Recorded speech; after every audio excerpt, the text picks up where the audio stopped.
बाळासाहेबांनी तेव्हा सावरकरांचा अपमान करणाऱ्या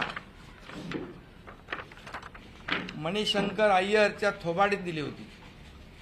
ही हिंमत तुम्ही दाखवणार राहुल गांधींच्या थोबाडात देऊन?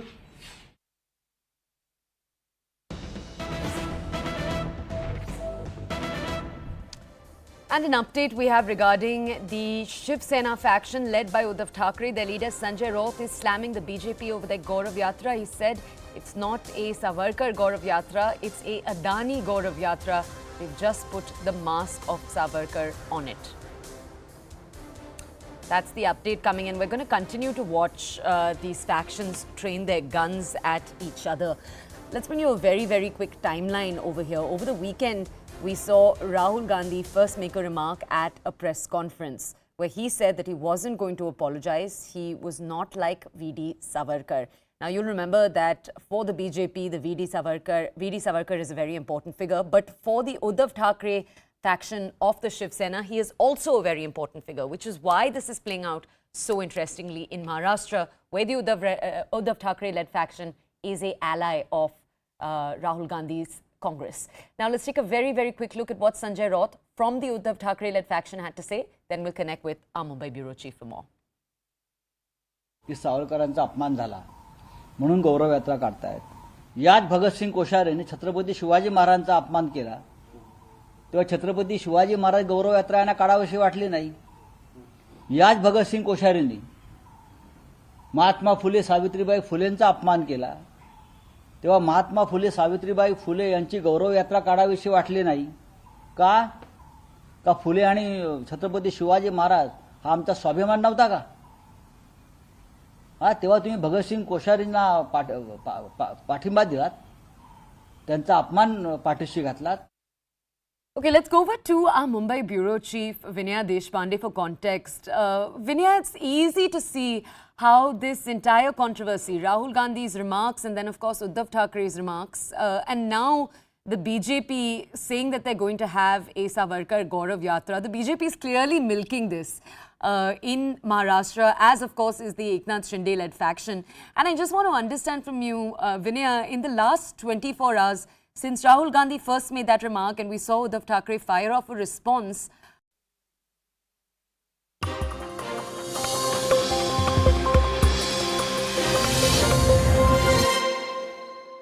Good evening. It was an emphatic speech by Prime Minister Modi today. The first time he has responded to the events surrounding the opposition and in particular what has happened to Rahul Gandhi. The conviction by a court in a defamation case as well as his subsequent disqualification as Member of Parliament. The Prime Minister has said there is now a pro-corruption coalition that's being propped up by the Congress and the rest of the opposition. He is clearly drawing the battle lines for 2024. He wants to paint the entire opposition as a bunch of corrupt status quoists. The opposition says the Modi government is anti-democratic and there is a democratic backslide in India. The question is, and this is what is going to decide the battle for 2024, which of these two narratives will find more acceptance and more resonance amongst the people of India?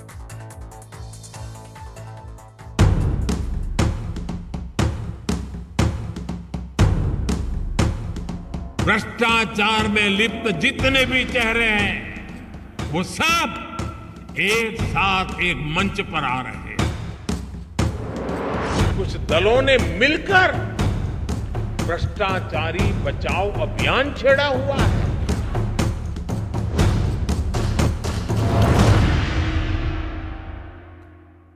All right, it was a no-holds-barred attack. The first time the Prime Minister has reacted to this entire controversy surrounding Rahul Gandhi, his conviction in a defamation case by a court in Gujarat, and of course his subsequent disqualification as Member of Parliament. The Prime Minister has framed it as a Bhrishtachari Bachao Abhiyan, or a corruption coalition of the corrupt trying to take on his government, which is working 24/7 for the nation. The opposition says that is the narrative the government wants to paint. The reality is that India is seeing a democratic backslide, capture of institutions, if you will. This is what the Prime Minister said, and then we'll open this up to our debaters tonight.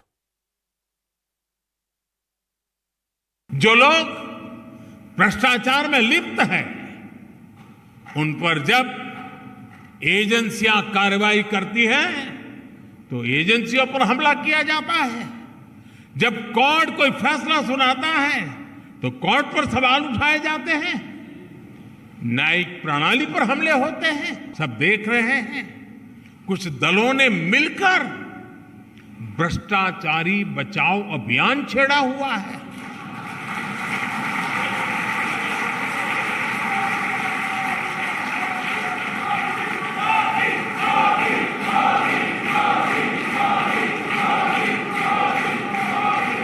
आज भ्रष्टाचार में लिप्त जितने भी चेहरे हैं वो सब एक साथ एक मंच पर आ रहे हैं। देश की जनता देख रही है कि पहले की सरकारों ने किस तरह भ्रष्टाचार के खिलाफ कार्रवाई के नाम पर केवल खानापुरी की थी, लेकिन पिछले 9 साल में भाजपा सरकार ने भ्रष्टाचार के खिलाफ जो अभियान चलाया, उसने आज भ्रष्टाचार और भ्रष्टाचारियों दोनों की जड़ें हिला दी है।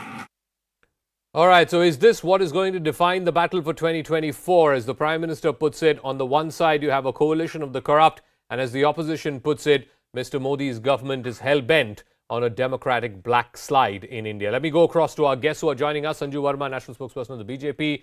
Ghanshyam Tiwari of the Samajwadi Party will be joining us. Sanjay Jha, formerly with the Congress Party, now political analyst. Professor Badri Narayan, political analyst. And Rajagopalan R, senior journalist, joining us. Sanju Verma, this is what the Prime Minister has said, that there's going to be a coalition of the corrupt that is seeking to keep its own vested interests in place. But the opposition says, if the BJP and Mr. Modi's government has nothing to hide on corruption, why are they shying away from a JPC on the Adani affair? Zaka, let me make this very clear that on the 3rd of March 2023, barely a few weeks back, the Supreme Court constituted a 7-member committee under the aegis of Justice Abhay Sapre, who has earlier been the Chief Justice of the Guwahati and Manipur High Courts. And let me tell you that out of these 7 members, I can't think of anyone who's either pro-BJP or pro-Narendra Modi or pro-RSS, and I say this with a lot of responsibility. In fact, if anything, one of the key members of the committee is a bona fide congressman called Nandan Nilekani. Another judge who's part of the committee is Somasekhar Sundaresan, who's on the board of Oxfam, and as we all know, Oxfam till date has never had one positive thing to say about New India under Narendra Modi. But did you see anybody from the BJP whining, raving, ranting, sulking on national television saying, oh, why has the Supreme Court constituted a committee, which does not have any pro-BJP members? No, because we know that the courts will do what they need to do. And, the judicial process will take its own sweet time to arrive at the conclusions that it should. Okay. I just have this question to ask the opposition. I remember when the Supreme Court had not yet quashed proceedings against the Gandhis in the National Herald scam. This was in 2016, when the Gandhis said, no, we've done nothing wrong, and Supreme Court, please, you quash the proceedings against us. This is just a political vendetta by the BJP. Supreme Court refused to do it. The Gandhis again approached the Supreme Court in 2018. The Supreme Court again refused to quash proceedings against the Gandhis. Okay. My simple question is, if the Supreme Court has decided not to quash criminal proceedings for tax evasion against the Gandhis in the National Herald scam, why are you blaming Narendra Modi and the BJP? Okay. Similarly, So no, wait, once again, I'll give me ask 10 that to the others as well. Let me open this up to Ghanshyam Tiwari, Sanjay Jha. Ghanshyam Tiwari, whether you like it or not, fact of the matter is, every opposition party today has 1 or 2 individuals who are in a corruption dragnet. Just today, you had a court, no less than a court, in Prayagraj pronounce a life sentence on Atiq Ahmed, who used to be with the BSP and earlier with your party as well, from Manish Sisodia to members of the TMC, members of other opposition parties, Shiv Sena, NCP, etc. There is a plethora of opposition leaders against whom there are corruption charges. Now, you may say the government is trumping this up, this is use of ED, IT, CBI, etc. But fact of the matter is, this is what is there in front of the people of this country. And as the Prime Minister said, the choice in 2024 is whether you want to choose this coalition of corrupt or whether you want to choose people who are working for the national interests. Good evening, Zaka, to you, my fellow co-panelists and the viewers. It seems national interest is putting infamy and blot on Indian democracy by ensuring that more than 100, not 1 to 100 members of parliament and are from BJP in the present Lok Sabha who have criminal charges as per their own affidavit.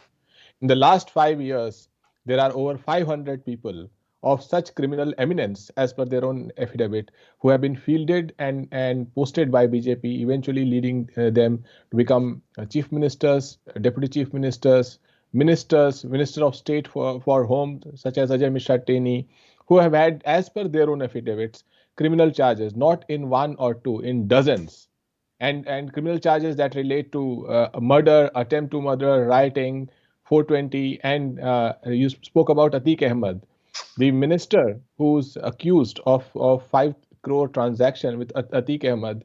Let me name him: Nand Gopal Gupta, 419, 419, 420, 467, 468, 471, 504, 506. These are just some of the cases against this minister. Okay. So the Prime Minister wants to present himself as the Ram Rahim of politics. He is welcome to do that. No. I take strong objection to this kind of language. We all Ghanshyam know Tiwari that, starts every debate by abusing the Prime Minister. One Can second, you Sanju, I'll please come show back some to you, Sanju. decency? Yeah, and let's Can you refrain. show some decency, Let's Ghanshyam refrain from Tiwari? personal attacks. Sanju Verma, I'll come back to you. Ghanshyam, finish. Yeah. Ghanshyam, please refrain from personal attacks. Yeah, thank you. BJP is outraged on mentioning Ram Rahim when there is public knowledge about Amit Shah meeting Ram Rahim in the past.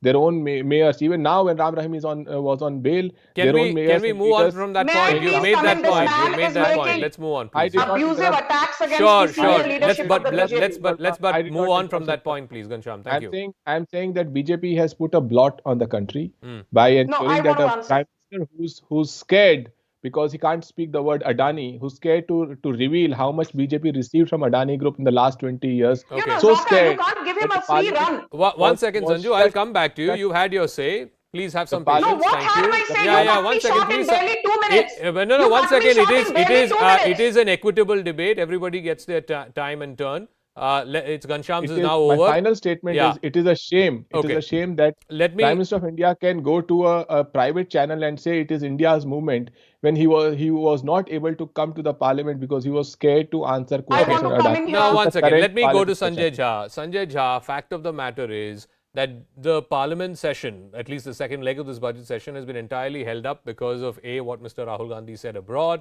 and then subsequently his conviction by a court of law in Gujarat and his disqualification. But the moot point is, as Sanju Verma said, on the Adani issue, you have no less than a Supreme Court monitored committee probe. Now, either you don't have faith in the Supreme Court and the committee that it's appointed to look into this matter, or you're simply hell-bent on disrupting Parliament. So, the choice before the people of India, as the Prime Minister put it, and this is the way he would like to frame the battle for 2024, is you have a coalition of the corrupt on the one side, and you have people who are working for Desh Hit, as he said it, on the other. So, the choice is pretty stark before the people of India. What will you say to what Sanju Verma and other BJP spokespersons are saying that, don't you trust a probe by the Supreme Court of this country? Zaka, thank you very much, and I hope nobody interrupts during the program. I'll keep my answer very brief, I assure you. I thought Mr. Narendra Modi has a remarkable sense of humor. You got to be, having some audacity to talk on corruption at a time when the opposition has been actually talking about Mr. Modi coming in parliament and speaking on Adani. And you have, by the way, an embarrassing democratic disaster unfolding before our eyes, where the ruling party is not allowing the parliament to function. Their entire filibustering, we all know who is doing it. Why? Because the government is very insecure about the prime minister's status on the Adani issue. Now, your question is valid, okay? And I'll answer that. But before that, let me tell you that when Mr. Modi talked of corruption, and I saw his speech, only the excerpt of his speech on your program and another one I did before I came on your show, I was astonished because he doesn't even know that the Karnataka government of the BJP is called a 40% commission government.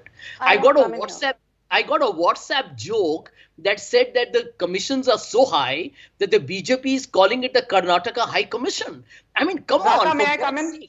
So the simple answer, Zaka, is this. Your question is valid. There's a Supreme Court committee on the Adani issue. Fair enough. But look at the mandate or the terms of reference of that committee.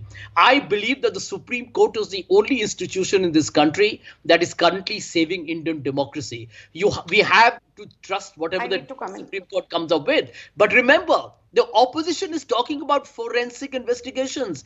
Rahul Gandhi is correct in talking about the shell companies, the tax havens. They are talking about share price manipulation. They are talking about accounting frauds. They are talking about the giving away of public assets to somebody who's become 85% of his wealth happened in 3 years. Is unheard of. But all of that, Sanjay, all of that is being probed by the Supreme Court. What more do you want?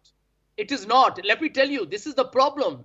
The Supreme Court is not, the committee is not going to look into each and every transaction and how Vinod Adani is sitting out there, whom earlier Mr. Adani believed was not a related party, and I believe they've done a U-turn on that. What's going on is absolutely a brazen, I would say, malfeasance. This is malfeasance. Look, involving point is, capitalism and I want to ask this to Rajagopalan as well as, I want to get our political experts as well as to Professor Badrinarayan. Mr. Rajagopalan, the opposition can go on and on, Congress can go on and on about JPC on Adani and the government is shying away and Mr. Modi is scared, so on and so forth. What I really want to know is this having traction on the ground? As far as I understand, this is an issue between Mr. Adani, his group of companies and his shareholders and investors. Yes. Has there been loss to the tune of tens of thousands of crores? Yes. But that is between the investors of that company and the management of that company. This is not, other than 1% by LIC and 1% by SBI, there is no public money involved in these group of companies. Is this an issue, like the opposition is saying, this is the 1989 Bofors moment for this government? Is it?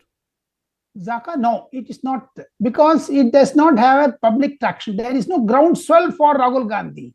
Rahul Gandhi has been damaged very badly.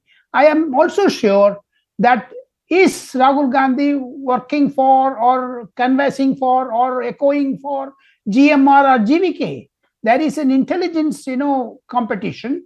We have cooperative management problems. So therefore, to answer your question, it does not have any reflection on the public sentiments, because it is a matter between Adani and the investor, and investors are happy. Now Adani company Sensex is doing very well. It did not go back or whatever that. Apart from that, Zaka, from today's Prime Minister's thing, I can, as a newsman, as a person who has observed BJP, Congress, CPM, ADMK, DMK, southern parties, I can say that Prime Minister has given a hint that CBI, ED will continue and it will be more aggressive.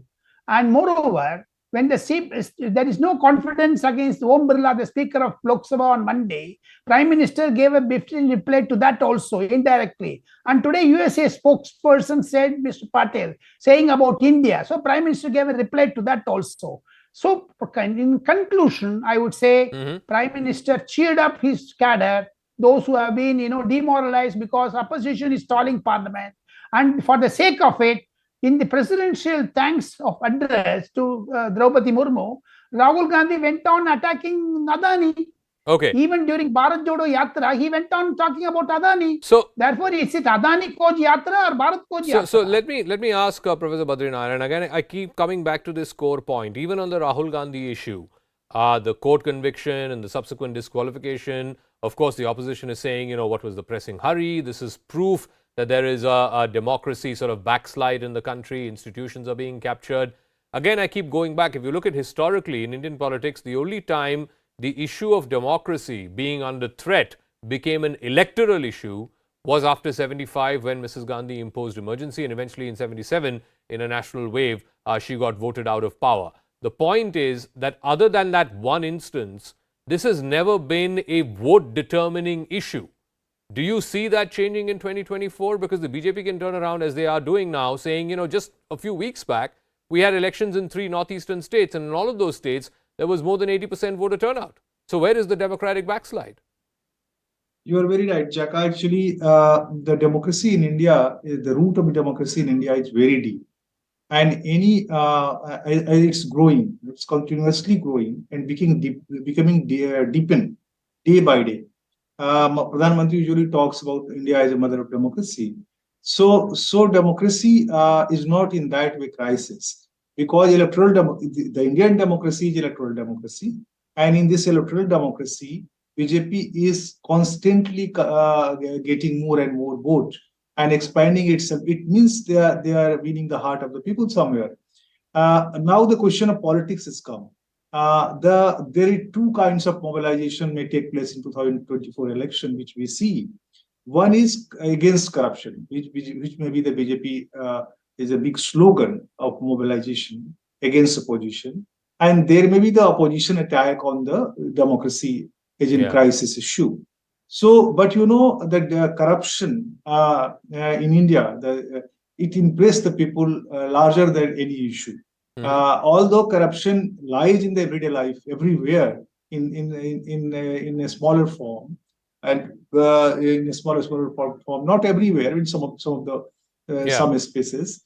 But even then, Indian people morally are collectively against corruption. So corruption as a slogan, corruption as a political action, against corruption as a political action, has more which resonance. BJP is trying to prove, may impress public so, larger than any slogan. So Sanju Verma, another slogan. you know, be that as it may, and I agree with Professor Badri Narayan, but the point is that for the first time, even parties that were not necessarily on the same page with the Congress, TMC, BRS, Aam Aadmi Party, are all seemingly presenting a united front after what happened with Mr. Rahul Gandhi. Now, you can argue it is a court's decision, it has nothing to do with the BJP, but once again, what the opposition is saying is, this is exactly what Mr. Gandhi and the opposition have been saying all along, that look, there is a problem. Democracy is taking a backseat in this country. Whether or not it's a court decision or otherwise, all opposition parties seem to be now coming around to that, including parties that were not seeing eye to eye with the Congress, TMC, BRS, UP, etc.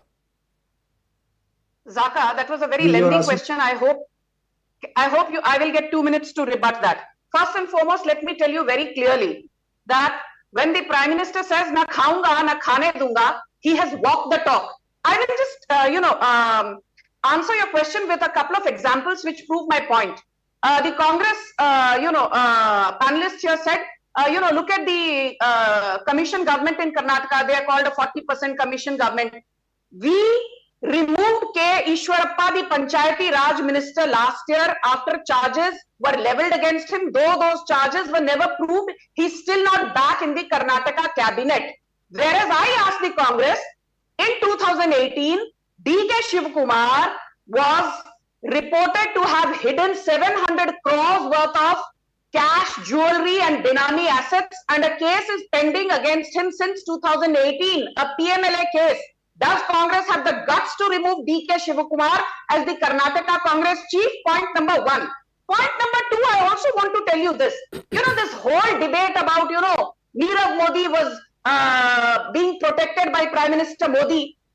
The extradition of Nirav Modi and Vijay Mallya is pending. They have lost their cases in every court in the UK, right from the district court to the Westminster Magistrates Court to the UK High Court. And should I tell you one thing which not many people are discussing? Sam Guzzi, the judge at the UK District Court, actually chided in very harsh terms Abhay Thipse, a Congress leader who refused to divulge that he is a congressman before taking on Nirav Modi's case.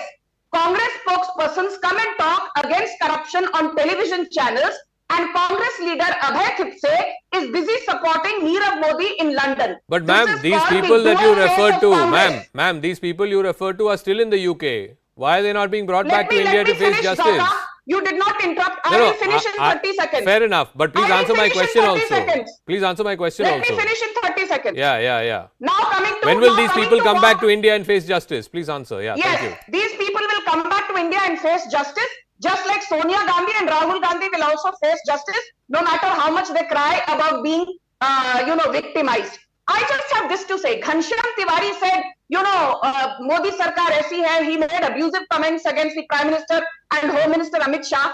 To remind Ghanshyam Tiwari some facts, Atiq Ahmed, who was a member of parliament on a Samajwadi Party ticket from Phulpur between 2004 and 2009. I just want to ask him one question. Why is it that despite being in power for the longest time in Uttar Pradesh, Akhilesh Yadav could not put Atiq Ahmed behind bars using the UP Gangster Act? How is it that for the first time in 40 24 years, a notorious criminal like Atiq Ahmed has been sentenced to life imprisonment by the MP and MLA court of Allahabad using the so UP Gangster Act. Gansham And responds, you sit here and Atiq give a bhashan Ahmed, to the BJP, Mukhtar shame on you. Ansari, all of these people have been associated with your party in the past. Yogi Adityanath says, inko mitti mein mila dunga. Today, a court of law for the first time, I don't know if there's a previous instance of a former member of parliament being sent to a life term, has been sentenced to a life term. You could have done this. You were in power for 5 years. Why didn't you do it? Zaka, in 2018, Times of India published a headline saying Atiq Ahmed will be the Hanuman for BJP in Phulpur Bypols Assembly, a seat vacated by the current Deputy Chief Minister, who, by the way, has a scorecard of criminal charges against him, including one related to murder. This is the stature of BJP and crime control. As far as Atiq Ahmed is concerned, if you look at the past instances, if you look at the charges which are being made about ₹5 crore with respect to Gopal Nandi, if BJP was serious about even their claims, forget the truth behind it, they would have asked the minister to resign and would have interrogated the minister. But what are they doing? They are celebrating as if this one case will take away the infamy and blot. For example, the Vidhan Bhavan, where the Chief Minister of Uttar Pradesh made that striking speech that mitti mein mila denge. In the same Vidhan Bhavan, BJP has sent over 111, not 1, 2, 111 MLAs with criminal charges. As per their own affidavit, it is a blot that a single party is able to strike century. And sometimes but double Gansham, century, sometimes the perception is that your party gave breeding ground to the likes of Mukhtar Ansari and Atiq Ahmed. Today, the BJP under Mr. Modi and Yogi in Uttar Pradesh is uprooting those criminal elements from Uttar Pradesh. Exactly. Well, in 2022, 3 crore people voted for Samajwadi Party, 3 crore 80 lakh people voted for BJP. The perception is Mehul Bhai for BJP, and the truth is Mehul Bhai is now free to go around the world with his thousands of crores earned by this fraternity. The reality of Mehul Bhai, Nirav Modi, someday will turn the perception of the corruption that BJP has unleashed while Prime Minister gives all these nice speeches. The corruption unleashed through electoral bonds, through the Narendra Adani saga, to the Mehul Bhai Nirav Choksi saga, and to many such episodes. So Sanjay Jha, the contrast here again, the contrast here again is that no matter what you say against Mr. Modi and the attacks against Adani and Mehul Choksi, Nirav Modi, etc., the fact of the matter is that any allegation of personal corruption against the Prime Minister has not stuck. We've seen that over the last 9 years, whereas the perception against leading Congress lights, including members of the Gandhi family, is that they are corrupt. In fact, this standard line that the BJP keeps saying, which has now been etched in public memory, is that both the Gandhis, Sonia Gandhi and Rahul Gandhi, are out on bail in the National Herald case. Exactly. Now, that is something that you're not able to shake off, despite everything that's gone around Mr. Gandhi, whether it is his disqualification, his conviction in a defamation case, all of that and more. That perception you've not been able to shake off. Well, Zaka, I think a good question, but let me tell you that's exactly what is changing. And you can see the paranoia actually in the BJP and Mr. Modi as well, that they are actually today becoming more authoritarian. They are trying to clamp and attack the opposition. You see, by the way, let me predict to you, you see more ED, CBI income tax harassment. This is going to get even worse as the BJP begins to anticipate not just pushback, but a potential defeat. And I can tell you, watch for Karnataka results. I'm getting a lot of, very, very interesting feedback from Karnataka. But let's answer this question on the BJP. The truth, Zaka, is this. If Mr. Modi really had a courage of his convictions, instead of speaking to his own band of boys and the women there, due respects to them, he should address a press conference. I mean, this is a great democracy, right? The mother of democracy, right? India deserves a prime minister, Zaka, who addresses the press. You can't be so scared all your life and read off teleprompter and do choreographed interviews and let him then address the Adani issue. I will say hats off to him if he can do that. Second question, 95% of the opposition leaders are under attack by the ED and CBI. You know about the Indian Express survey. The BJP is now bigger than the LG, Samsung and Bosch as the great washing machine of India. This is not the way to run a democracy. With due respects to Mr. Modi and the BJP, this is not mother of democracy. This is murder of democracy. Okay, so Mr. Rajagopalan, in a year when India is hosting the G20 and India is being called the mother of democracy, this report about the number of ED cases in the last 9 years, over 1,200 cases have been filed, 95% of it against opposition leaders. Does that not cut eyes? Does that not stand out like a sore thumb against this whole narrative that the Prime Minister and other leaders of the BJP are pushing, that, you know, it's the opposition that's corrupt, this coalition of the corrupt, as the Prime Minister put it? Because this is what the opposition is citing, that 95% of the cases of ED are against the opposition and the conviction rate is less than 1%. But whatever you say, Jaka, Prime Minister has a connect with the masses. That is why he is winning after winning after winning. He claimed that Tripura elections, there are 4 chief ministers from northeastern states. Apart from that, Jaka, Karnataka election is going to be a turning point in Indian politics. The BJP is doing well, and moreover, Narendra Modi has got his own 4 or 5% vote to his credit. So that is going to swing in BJP's favor. Whatever other persons may say, the ground reality is in Karnataka. I was in Karnataka for 3 or 4 days in Bangalore, Mysore and other places. Okay. I did not get any impression about that hidden report or Adani, or for that matter, disqualification. So therefore, there is no groundswell for the anti, whatever that Congress may say now. My understanding is the Prime Minister's speech is to put the forth for 2024, and ED, CBI will continue further to expose the opposition and dynasty rule. I'll give the final word to Professor Badrinayan. 1 minute, I've got to wrap up. Basically, the moot point will be, right now, of course, the opposition, there is some degree of unity, at least on the face of it. TMC, BRS, AAP, etc. seem to be rallying around Rahul Gandhi. But how long will this last? When push comes to shove, when it comes to the heat and dust of the 2024 campaign, ultimately, will the opposition parties be willing to give up some of their claims, some of the seats, in order to find the best candidate that the combined opposition can put up against the BJP? Or will this newfound unity that we're seeing over the last 3-4 days or so, because of La Affair Rahul Gandhi, will that dissipate quicker than it appeared? Jaka, what I observe, what I see, that this is very difficult to maintain unity among opposition. Because till 2014 election, because 24 elections, because they have their own self-interest, and mostly what Pradhan Mantri termed is a family-run party, family-owned party. So, and they are regional forces, so they have their own contradiction with the Congress. And Congress is a national party. So there are regional contradictions, and then the contradictions of the produced by the self-interest. It's very difficult to maintain unity against BJP, and that's the edge which BJP gets. Because opposition, it's very difficult to remain united in India. Let's see how this plays out in the run-up to 2024. For now, the framing of the narrative going into the big electoral contest, at least the way the Prime Minister has presented it, is you've got the coalition of the corrupt on the one side.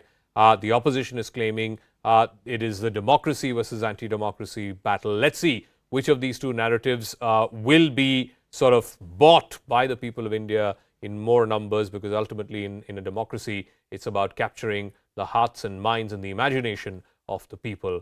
And then, of course, the next step, which is getting their votes. The other big story tonight is Atiq Ahmed, the former BSP and then SP, MP and MLA who was sentenced to life imprisonment in the 2006 kidnapping of murder witness Umesh Pal. This is the first conviction against Atiq Ahmed in a slew of cases, over 150 FIRs that he faces. He'll now be taken back to the Sabarmati jail. This comes back to that question which Yogi Adityanath raised in the assembly a few weeks ago, that in mafiaon ko mitti mein mila denge. Is this the beginning of that?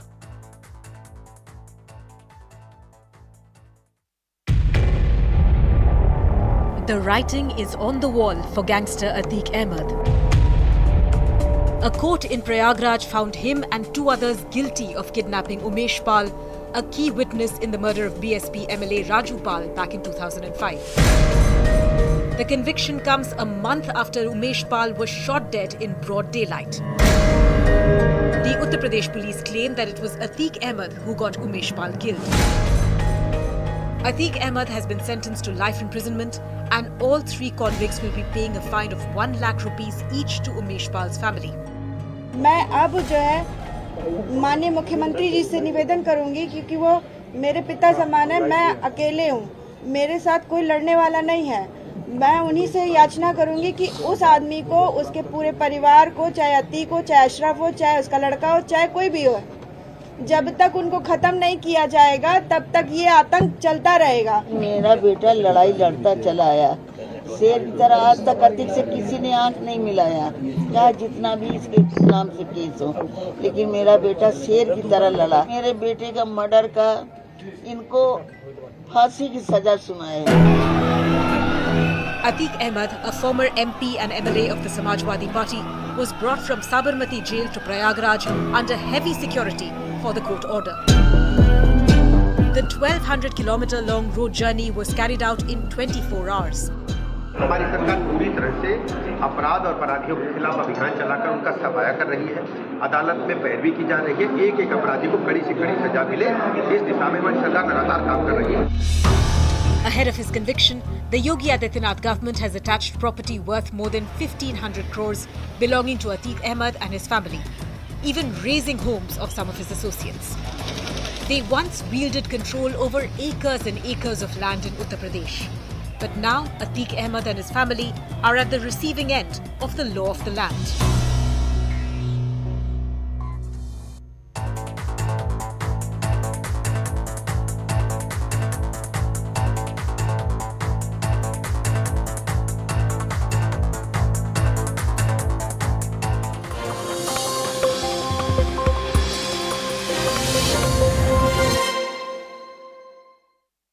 Out. They've said that they do not react positively to this response coming in from Rahul Gandhi. They've also said that any remarks against Savarkar will not be stood for by them.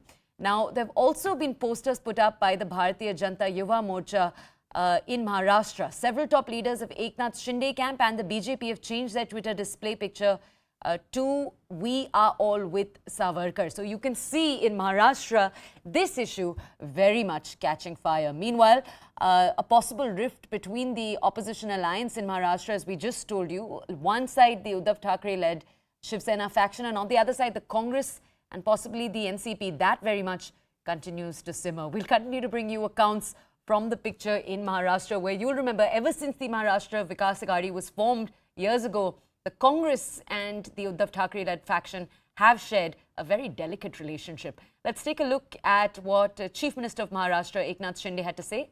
Then we'll move on.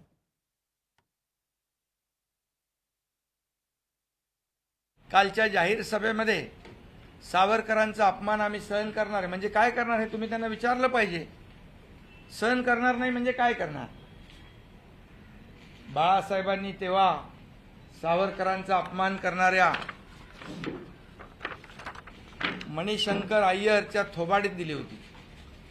ही हिंमत तुम्ही दाखवणार राहुल गांधींच्या थोबाडात देऊन.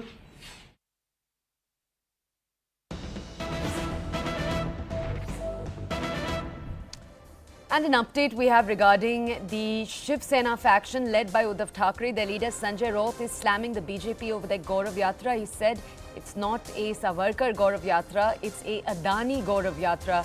They've just put the mask of Savarkar on it. That's the update coming in. We're going to continue to watch these factions train their guns at each other. Let's bring you a very, very quick timeline over here. Over the weekend, we saw Rahul Gandhi first make a remark at a press conference where he said that he wasn't going to apologize. He was not like V.D. Savarkar. Now, you'll remember that for the BJP, the V.D. Savarkar is a very important figure. But for the Uddhav Thackeray faction of the Shiv Sena, he is also a very important figure, which is why this is playing out so interestingly in Maharashtra, where the Uddhav Thackeray-led faction is an ally of Rahul Gandhi's Congress. Now, let's take a very, very quick look at what Sanjay Raut from the Uddhav Thackeray-led faction had to say. Then we'll connect with our Mumbai Bureau Chief for more. की सावरकरांचा अपमान झाला म्हणून गौरव यात्रा काढतायत. याच भगतसिंग कोश्यारीने छत्रपती शिवाजी महाराजांचा अपमान केला तेव्हा छत्रपती शिवाजी महाराज गौरव यात्रा यांना काढावीशी वाटली नाही. याच भगतसिंग कोश्यारींनी महात्मा फुले सावित्रीबाई फुलेंचा अपमान केला तेव्हा महात्मा फुले सावित्रीबाई फुले यांची गौरव यात्रा काढावीशी वाटली नाही. का फुले आणि छत्रपती शिवाजी महाराज हा आमचा स्वाभिमान नव्हता का?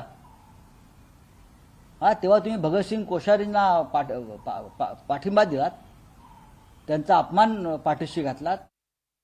Okay, let's go over to our Mumbai bureau chief Vinaya Deshpande for context. Vinaya, it's easy to see how this entire controversy, Rahul Gandhi's remarks and then of course Uddhav Thackeray's remarks, and now the BJP saying that they're going to have a Savarkar Gaurav Yatra. The BJP is clearly milking this in Maharashtra, as of course is the Eknath Shinde-led faction.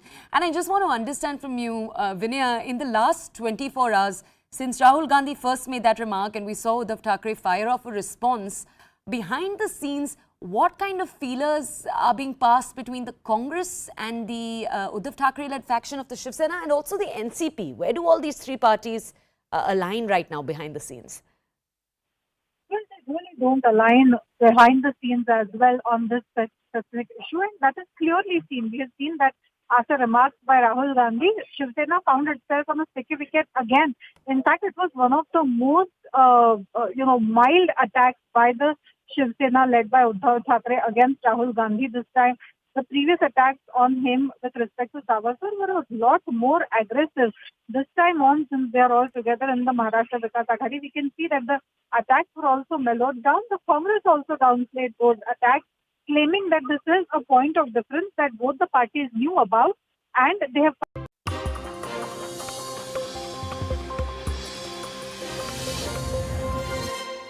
All right, it's been over a year now since the Russia-Ukraine war began. No one expected the war to last this long, but now that it has, and now there are emerging shifting sands, if you will, of geopolitics. We've seen the recent visit of Chinese President Xi Jinping to Moscow.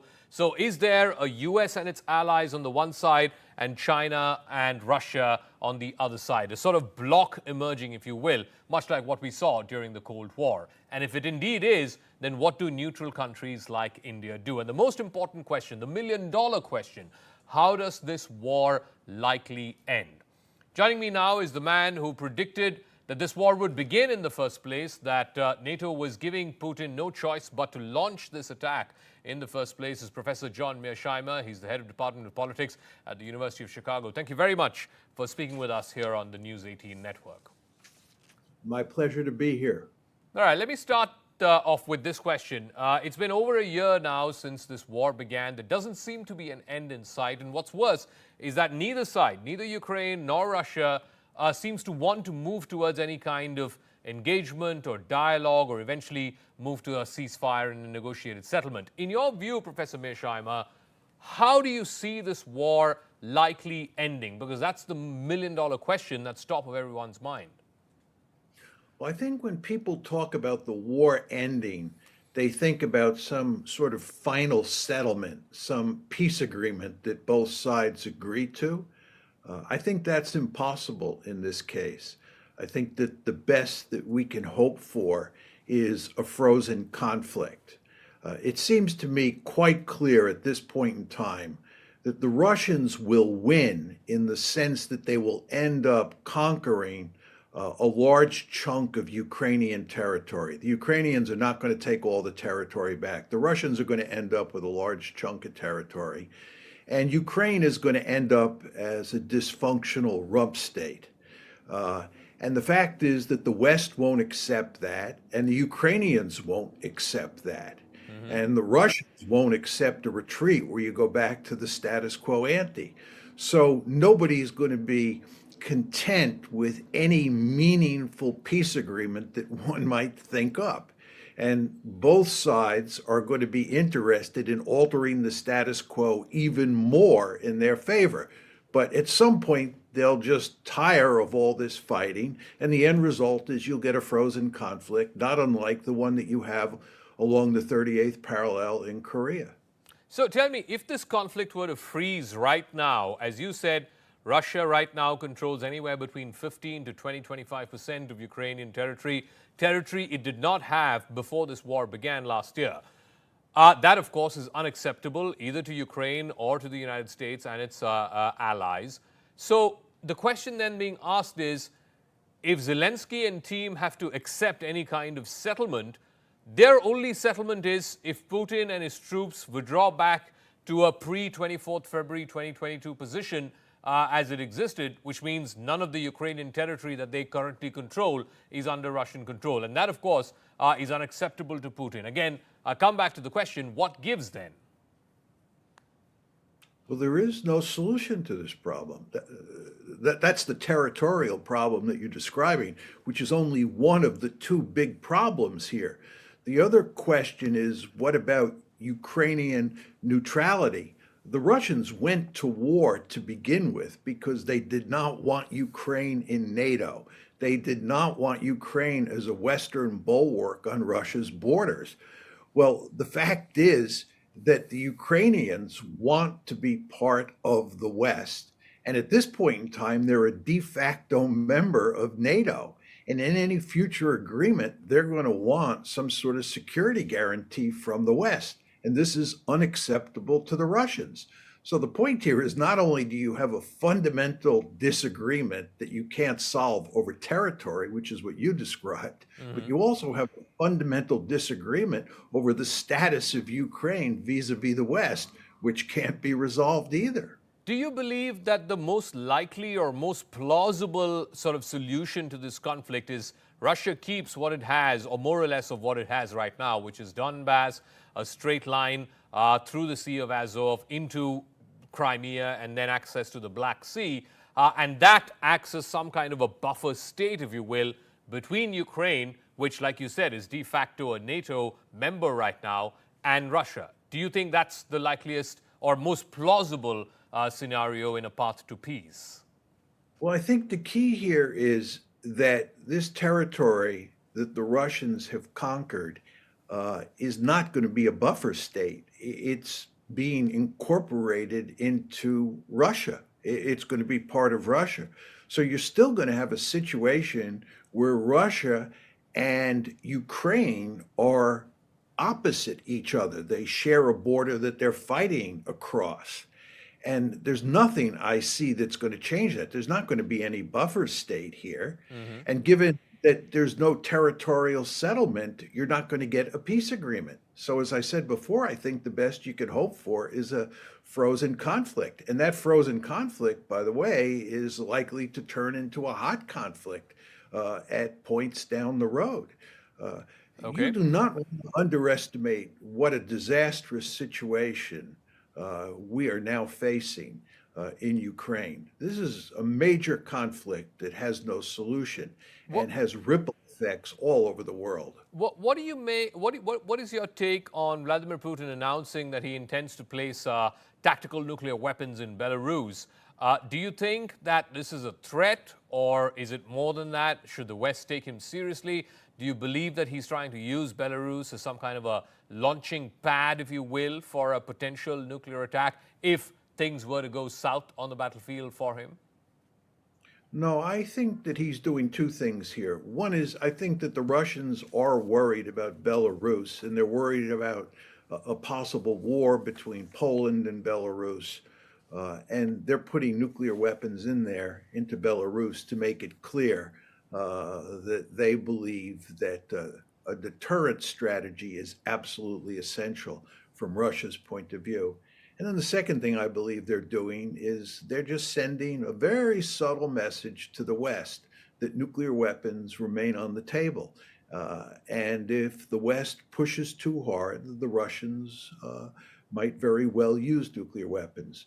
The Russians have a deep-seated interest in using the threat of nuclear war as a way of limiting what the West can do. It's very clear that the Biden administration and European leaders understand they can only push the Russians so far because the Russians have nuclear weapons.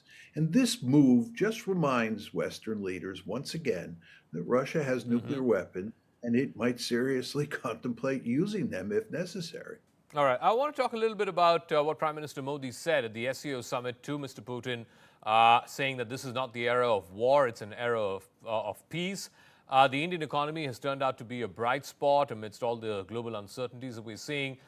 Considering the fact that India shares a decades-old relationship with Russia and has continued to buy oil, in fact, substantially much more oil today than before when the war began, do you see India uniquely placed with its sort of relationships enmeshed with the United States and its partners, and Russia on the other hand, to try and see if it can play the role of a peacemaker? Or has this conflict gone too far beyond anyone's reach or control or even potential mediation? Well, there's no way India can play any meaningful role as a peacemaker because there's no deal that the Indians could negotiate between the two sides. It has nothing to do with India. The question is whether there's a diplomatic solution to this war. And there's, as I said before, no diplomatic solution. So it doesn't matter whether India or any other country tries to broker a deal. There's no deal to be had. I think that your point that India operates in a very unusual space is correct. The Indians, of course, have very good relations with the United States, in large part because of the China threat. And at the same time, the Indians have very good relations with the Russians.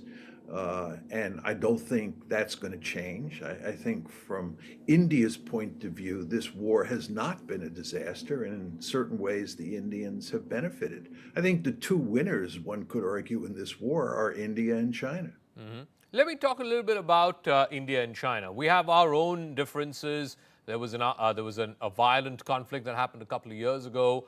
There are still parts of that northern border which are unresolved. How do you see this sort of playing itself out, particularly in the aftermath of what we've seen in the last few days and weeks? There is now a very firm Beijing-Moscow axis. And then you have India, which so far is a neutral country, but is increasingly moving towards the US-led sort of alliance of countries, if you will. Well, I think that there's no question that over time, the Indians will move closer to the United States simply because of the China threat. The China threat's only going to grow with time, and this is going to cause significant problems for the Indians, not only in the Himalayas, but also in the Indian Ocean. And the Indians will be pushed closer to the United States. But I don't think this is going to hinder India's relations with Russia. India is in a very interesting situation where it can have good relations with the Russians, and it won't poison U.S. relations.